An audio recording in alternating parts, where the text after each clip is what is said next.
Jaa, et kui me räägime nagu ajaloo mõtestamisest, et ma olen kirjutanud, mul on siin kaasas mitmeid raamatuid ja ma olen kogu aeg otsinud fakte ja mõtestanud ja selle inimese olemuse otsimise teel ma olen jõudnud selleni, et see kirjanduskliinika on selline, et ma tahaksin, et me julgeksime tunda tundeid, leina, kaotuse valu, trauma, kuidas me midagi näeme, kuidas me mõtestame, et ma liigun nagu, et see on, võtan kirjandusteosed appi ja liigun siis Eesti, Soome, siis mul on Venemaalt on Andrei Arhangelski, kes on tegelikult praegu maapaus Saksamaal, siis on Hannah Arendt on näiteks või et lähen Lätti, et ma võtan need kirjandusteosed ja ma käsitlen ka ajalugu, aga ma käsitlen kõik, et ma käsitlen seda inimelu osana. Et see on nagu, ma olen öelnud, et me istume nagu Sigmund Freudi, kes on psühhanalüüsi isa, punasel diivanil ja siis räägin neid lugusid ja siis me saame käsitleda neid tundeid, mida me tihti ei julge tunda. See isegi sõltub, kas on olnud okupatsioon või kas on rahuaeg, et mul ongi teine pealkiri, mida tähendab olla inimene. Et seal on nagu, et mul on hea meel, et Viljandi Kultuuriakadeemia 2 noort 20-st on lugenud seda, tegid oma ülikooli ühe töö ja siis nad ütlesid, et see on nende raamat ka. Nii et ma olen nagu, liigun seal elus nagu tänapäevas ja siis ma lähen minevikku. Aga ma liigun nagu see geograafia ulatub mitmele poole, põhiliselt Eesti, Soome, siis Andrei kaudu Venemaale, aga lihtsalt ta on ja siis Ukrainasse, Kanadasse, erinevatesse Saksamaal, erinevatesse kohtadesse ja näitan, kuidas inimesed püüan näidata, ise otsin vastust iseendale ka, kuidas me saaksime näidata rohkem hoolimist, et õieti see on, et mis on need vahendid, kuidas me saame näidata seda ligimise armastust.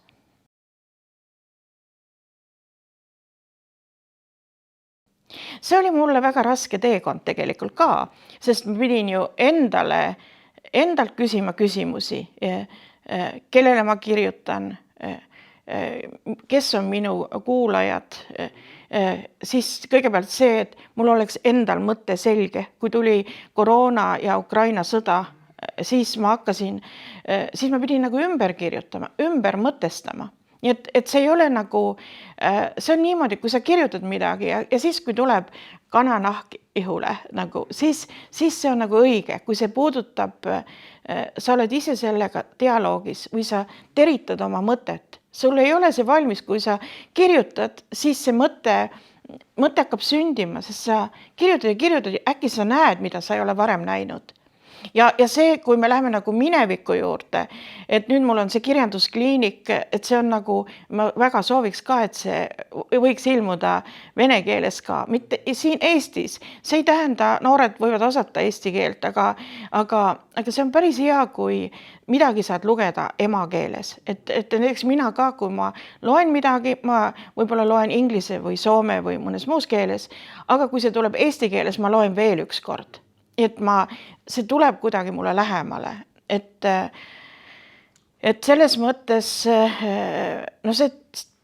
see töö ajalooga ja eluga, et see, ütleme, et kuidas me mõistaksime üksteist, et see uus raamat see ka seda, et kuidas me mõistame ennast ja kuidas me mõistame üksteist. Ja nagu, aga see on nagu suur töö, sellepärast praegu me elame ka infosõja ajal, on palju sellist tühja, sellist Eestis kasutatud sõna nagu kräppi, sellist nagu rämpstoitu tuleb väga palju ja inimestel võib minna pea segamini, mis on tõde ja mis on vale. Ja milliste väärtustele me toetume, et see, millele ma olen toetunud, on nagu õhtumaa väärtused. Et kui ma vaatan nagu, kui Nõukogude kord tuli Eestisse ja kui ma loen selle ajakirjandust ja õppematerjale, siis näiteks seal kirjutatakse, et Nõukogude humanism on palju suurem ja palju parem kui lääne humanism, et lääne humanism, et ta manipuleerib inimestega, ta tahab aidata, aga see on manipulatsioon, et Nõukogude humanismil on kõik selge, et ta teab, kes on vaenlane ja kes on oma. Ja see on nagu, ja selles raamatus Kirjanduskliinik räägib ka Andrei Arhangelski ja ta räägib sellest, kuidas, et mis nagu Venemaal on ka üks probleem, on see, et ei saada aru hästi, mis on hea ja mis on halb. Sellepärast, et ja see on huvitav, sellepärast, et Eesti on ka 50 aastat olnud okupatsiooni all, et kui me lugesime näiteks kas või Tolstoid Sõda ja rahu, siis me vaatasime kuidas see sõjakäik oli või teisejärgulisi asju, aga me ei arutanud, mis on hea ja mis on paha, et Nõukogude ajal õpetati meile ka koolis, Eestis ka, halb on alati väljaspool inimest, halb on teistes riikides, halb tuleb USA-st põhiliselt või no ütleme, eestlased hakkasid, eestlased nii hästi ei läinud see peale, aga või et üldse ei läinud, sest Eestil oli teine kogemus, vanavanemad hoidsid seda meeles. Aga Venemaal jätkub nagu see stalinism nüüd äkitselt ja siis öeldakse, et halb tuleb Eestist või Ukrainast või USA-st. Aga me ei räägi sellest, et hea ja halb on inimese sees, meis ja kasvatuse kaudu me peame aru saama endast, kus on hea ja kus on halb, et me saaksime paremini käituda ja siis see muutub kollektiivseks.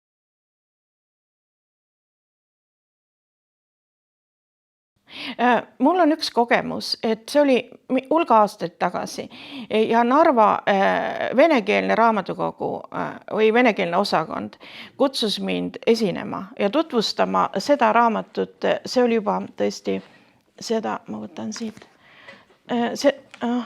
Tõrjutud mälestused, aga see ilmus vene keeles.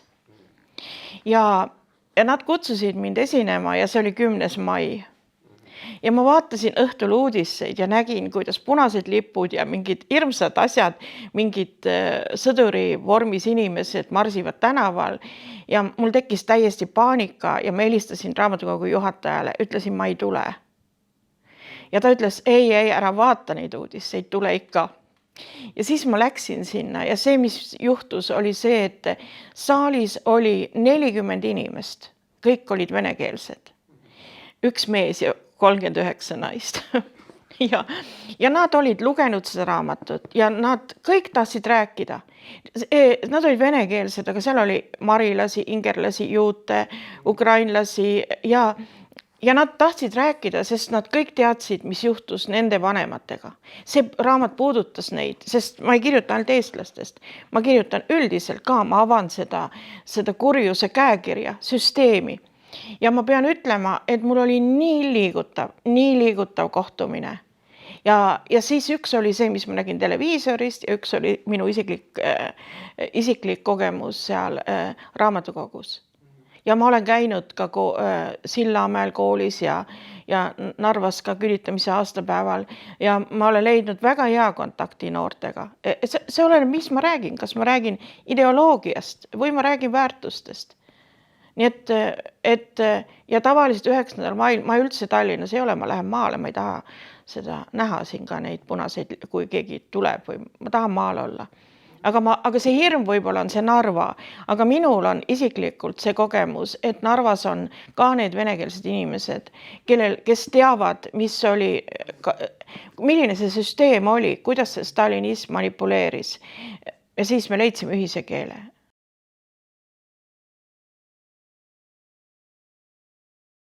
No see ei ole sellist nagu võlusõna või võlukeppi ei ole, aga mis praegu on juba, kas või nüüd Narvas toimub see konverents 9. mail, see on üks võimalus ja see on nagu, et see, mis mina nagu näen, et see, mis tuli Eestisse 40, see juba kõik oli 1918, see algas kõik Venemaal, kõik represseerimised. Kas teie teate, et Lenin pani Venemaa filosoofid laeva ja saatis riigist välja? Need, kes mõtlesid, kuidas hakati ajalugu ümber kirjutama, inimesi represseerima, kuidas moraali muudeti, et siin on näiteks, ma teen nüüd tööd ka selle Solženitsõni Gulagi arhipelaagiga. Alati võib, ka selle raamatu ümber on palju ideoloogiat ja tühja juttu, aga mulle see väga meeldib ja siin ma olen nagu näiteks, ma arvan, see puudutab kõiki, kas on Narvas või Tallinnas või näiteks siin on need teemad sellised nagu, mida see süsteem kasutas, et vihavaenu, kadedust, hirmu, eneserõhumist, siin on nagu, kuidas naeruvääristati hingeliigutusi ehk ausaid tundeid. See, kus ma leian, et me leiaks ühise keele, on see, et me ei räägi ideoloogiast, vaid me ei räägi nagu ideoloogiast küll, aga me ei räägi nagu, et me räägime, et me võtame need väärtused ja me nagu avame selle süsteemi, mida me ka praegu teeme, kui me räägime. Et ma olen ju kogu aeg teinud, et see raamat ka avab süsteemi. Ma olen tahtnud, et see raamat, et seda on kasutanud paljud õpilased ka, et Narvast oli üks õpilane, ma arvan, kes Mälu instituudis või Kohtla-Järvelt kirjutas, vene õpilane, kirjutas essee ja võitis ühe preemia ja tema oli saanud siit kõik need materjalid. Ja siis see oli, või selle mõtte. Nii et see nagu, et kui muidugi on nagu Kremli ideoloogia toodab seda vaenu, et vaenlased tulevad ja näitab seda vaenlast, et teil on paha olla sellepärast, et seal kuskil keegi on halb. Ega alati maailmas siis ainult nii ei ole, et hea võidab, aga tähtis on, et oleks tasakaal, et meil oleks ühine väärtusruum, et ma ikka püüan ka omalt poolt teha seda. Nii et ma arvan, et kui me räägime inimeseks olemisest siin ja praegu, siin ja Eestis ja meil oleme tugevamad, et me ei lähe nagu ideoloogia kaasa, sest kui see on juba juhtunud kord, et siin raamatus ma kirjutan ka üks vene kirjanik kirjutab sellest, kuidas see on üks, Meltšin on ta nimi, kuidas ta vanematega põgenes Eestisse, ta oli väike poiss 1918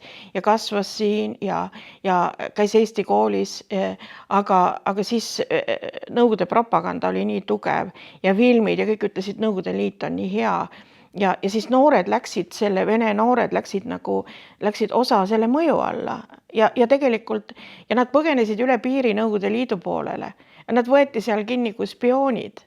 Et see süsteem on olnud nagu kuratlik, ütleme nii.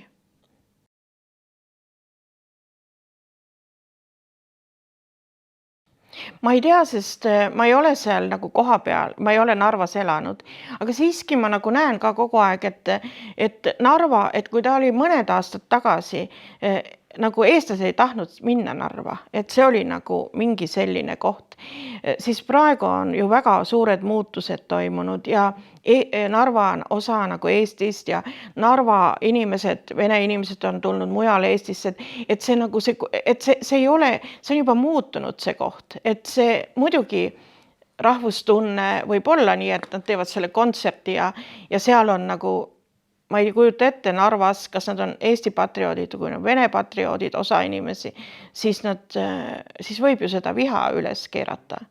Aga ma loodan, et Eesti riik on ka nii tark, et Eesti riik võiks teha ju vastukontserti mingisugune. Meil on siin oma inimesed ja oma väga head vene taustaga lauljad, Tanja ja nii edasi ja nii edasi.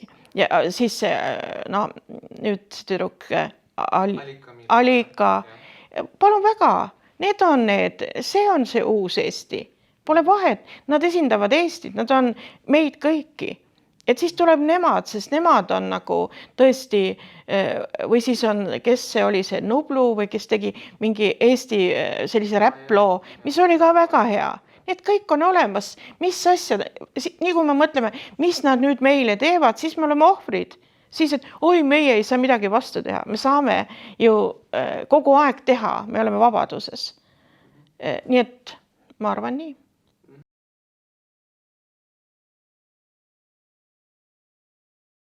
Ja see on demagoogia ja kui inimesed, see peab tõsiselt suhtuma, kui inimesed, kui praegu on raske aeg ja töökohad, inimesed kaotavad töö ja on probleeme, siis on ju, ja kui inimesed ei ole väga, noh, ütleme nii, väga haritud või siis nad mõtlevad, mul on praegu nii raske ja mina ei pea ise midagi tegema, ma ei pea otsima uut töökohta, ma ei pea, vaid et Putin tuleb ja päästab meid ära. Et see on demagoogia, see on, sest kunagi keegi, ükski riigivõim, mis tuleb, ei tee mind isiklikult õnnelikuks teeb mind vabadus ja vabadus valida. Aga see on nagu, ma ei tea, siis see Nõukogude taak on ju ka, et ja siis Putin ostab raha eest inimesi ja isegi läänest, nii et see on, ütleme niimoodi, et meie peame nagu kõik koos tegutsema ja rääkima ja looma neid foorumeid, mida tegelikult ma olen ka avatud teie organisatsiooniga teinud ja aastaid. Aga see on ka nagu missioonist rohkem, et see peab olema nagu paremini läbimõeldud, et ma käisin nüüd Jõhvi riigigümnaasiumis esinemas, kus olid eesti ja vene noored koos, siis ma nägin, kui palju õpetaja peab tegelikult, kui suur roll on õpetajal, et rääkida noortele nendest asjadest, aga võib-olla vanaema ütleb kodus, et ei, et meie võitlesime fašismi vastu, sest temal on niimoodi õpetatud. Siis ei saa nagu see vanaemaga hakata vaidlema, ta vana inimene, vaid tuleb ise teha häid asju, nagu praegu teie teete.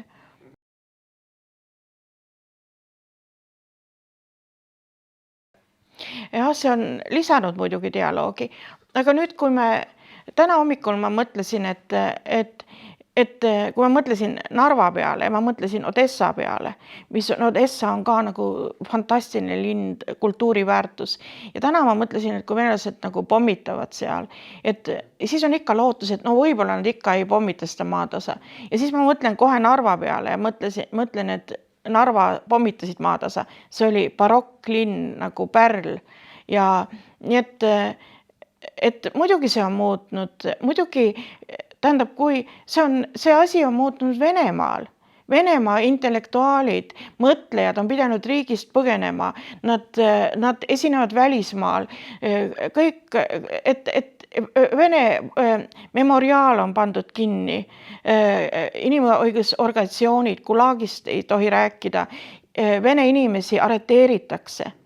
Et siis kelle poolt me oleme, et see on nagu, muidugi see mõjutab sellepärast, et me peame rohkem kuulama ka neid vene intellektuaale, kes tulevad siia ja räägivad. Näiteks Šiskin tuleb nüüd kirjandusfestivalile.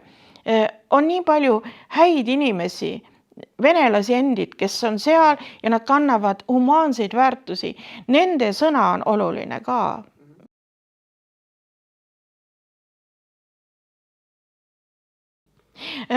No ma arvan niimoodi, et lihtsalt üksteist rohkem hoidma. Et kui ma käin vene koolides või eesti koolides esinemas või segakoolides, ma ikka püüan teha mingi sellise harjutuse, ma ütlen, et vaatame üksteisele silma, peatume, ütleme häid sõnu, et tegelikult me tihti ei ütle, aga me võime öelda teisele, et oi, et nii tore, et sa tegid midagi hästi, andma tunnustust, kiitma üksteist, toetama üksteist, kui on probleem küsima, kas ma saan sind aidata. Need on nagu olulised asjad.